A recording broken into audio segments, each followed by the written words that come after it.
नमस्कार, मैं रविराज। आप देख रहे हैं स्वराज खबर। आपको बता दें, WHO के एक रिपोर्ट के मुताबिक प्रतिदिन 24,000 लोग किसी बीमारी से नहीं बल्कि भूख से मरते हैं, जिसका 1/3 हिस्सा भारत में आता है।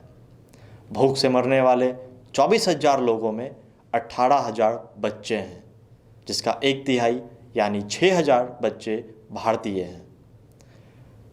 बहुत से ऐसे लोग हैं जो गरीबों के लिए लगातार आवाज़ उठाते आए हैं। वहीं कुछ लोग ऐसे हैं जो गरीबों को खाना खिलाते वक्त सिर्फ तस्वीरें खिंचवाने की शौक़ रखते हैं। आए दिन सोशल मीडिया पे ऐसी तस्वीरें आपको देखने को मिल जाएंगी।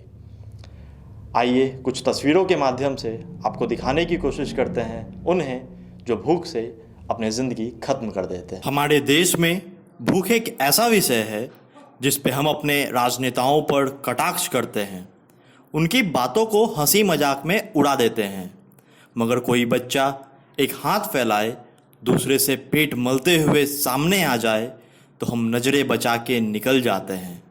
वैसे तो भूख बहुत बड़ा विषय नहीं है, लेकिन देखा जाए तो रोटी बिना भूख पूरे मानसिक चेतना को बदल सकती है।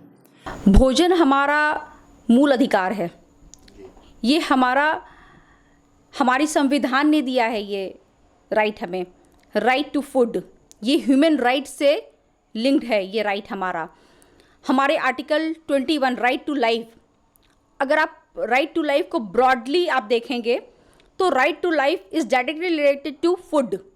आप क्यों जीते हैं, आप जीते किस लिए हैं? खाने पीने, रोटी कपड़ा मकान, ये जो सबसे पहले एक बात आई थी, रोटी कपड़ा और मकान, तो ये 3 हमारी बेसिक नीड्स है।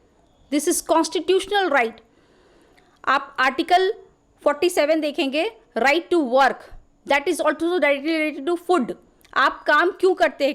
खाने के लिए, बेसिक नीड है आपका पेट आपको भूख मांगता ही है, तो ये हमारा फंडामेंटल राइट्स है।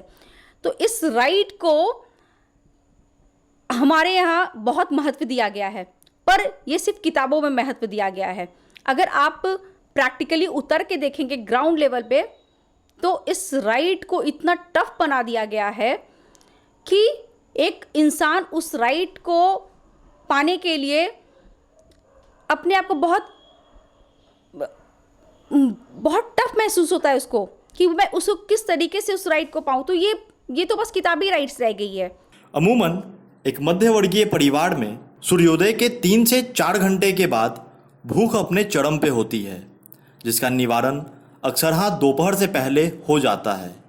और कभी देर भी हो तो एक आस होती है कि भोजन है, कहीं भागा नहीं जा रहा। मगर उस पीड़ा में, कभी न छटने वाली अंधकार में जरा उतर कर देखिए तो पता चलता है कि पेट और पीठ में अंतर करना मुश्किल होता है। इच्छाएं और अभिलाषाएं तो मर जाती हैं, जिंदा रहती है तो केवल और केवल मड़माहत मन, जिसे सिवाय भोजन के और कुछ नहीं चाहिए। आज़ादी के इतने दिनों के बाद भी हमारे देश में लाखों ऐसे बच्चे हैं जिन्होंने कभी दूध देखा ही नहीं। यह विडंबना है हमारे देश की, जहां 5 वर्ष के कम उम्र के 8.8 लाख बच्चे सिर्फ वर्ष 2018 में काल के गाल में समा गए। गरीबी और भोजन की ऐसी बदहाली है कि मजबूरन माँ अपना बेटा 2,000 रुपये के लिए बेच देती है। बदकिस्मती से एक नवजात अगर किशोर हो भी जाए तो उसे शर्मनाक और जिल्लत भरी ज़िंदगी गुजारनी पड़ती है। भूख से इतना लाचार हो जाते हैं कि कुत्तों के चाटे हुए जूठन को भी खाने से पीछे नहीं हटते। तकलीफ़ तब और बढ़ जाती है जब भूखे पेट को साफ पानी भी नसीब नहीं हो पाता।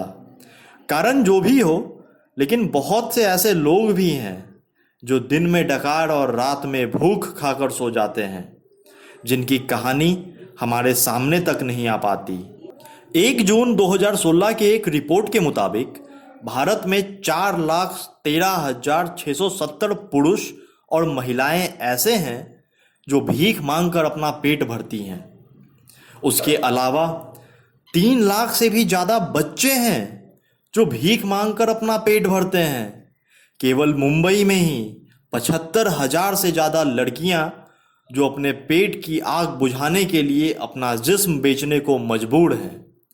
एक अंतर्राष्ट्रीय तुलनात्मक कार्यक्रम के दौरान पाया गया कि विश्व के 100 सबसे अमीर लोगों में केवल 3 भारतीय हैं। वहीं आज भी 8 करोड़ 80 लाख से ज़्यादा भारतीय गरीबी रेखा के नीचे हैं।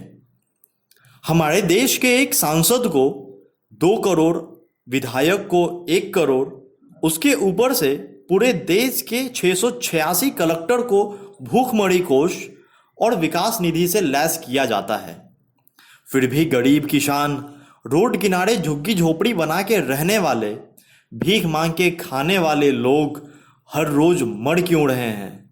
अकेले भारत में भूखे लोगों की तादाद लगभग 19 करोड़ से ज़्यादा है। यानी भूखे लोगों की करीब 23% आबादी अकेले भारत में है। कि हमारे बीच में बहुत लोग ऐसे वो भूखे सोते हैं, जिनके बीच हमारी संस्था एक कुछ टीमों की बनी हुई है, जिसमें हम लोग ना रेस्टोरेंट में जो बचे हुए खाने रहते हैं, जो रेस्टोरेंट वाले फेंक देते हैं या डिस्पोज कर देते हैं, जो ख़राब होने वाले रहते हैं, ख़राब होने से पहले हम उसे लेके जो गरीब आदमी लोग होते हैं जो भूखे सो रहे हैं रात में, उन लोग के पास जाके हम लोग बांट देते हैं। फिर उसके बाद ये किसी छोटा सा पार्टी भी किसी घर पे होता है तो उसमें 10 आदमी 5 आदमी का खाना तो बचना स्वाभाविक होती है कि बच ही जाती हैं। तो उन लोगों का बस फ़ोन कर हमें आता है कि हमारे यहाँ खाना बचा हुआ है इतने बंदे का, तो हम वहाँ जाते हैं। वहाँ से हमारा जो भी लोकल बंदे हो वो पिक करके स्लम्स एरिया, ऑटो रिक्शा चलाने वाले, रिक्शा चलाने वाले, जो स्टेशन के पास बैठे रहते हैं, उन लोगों को हम जाके खाना प्रोवाइड करते हैं और वो लोग खा के हमें वो बहुत खुश होते हैं।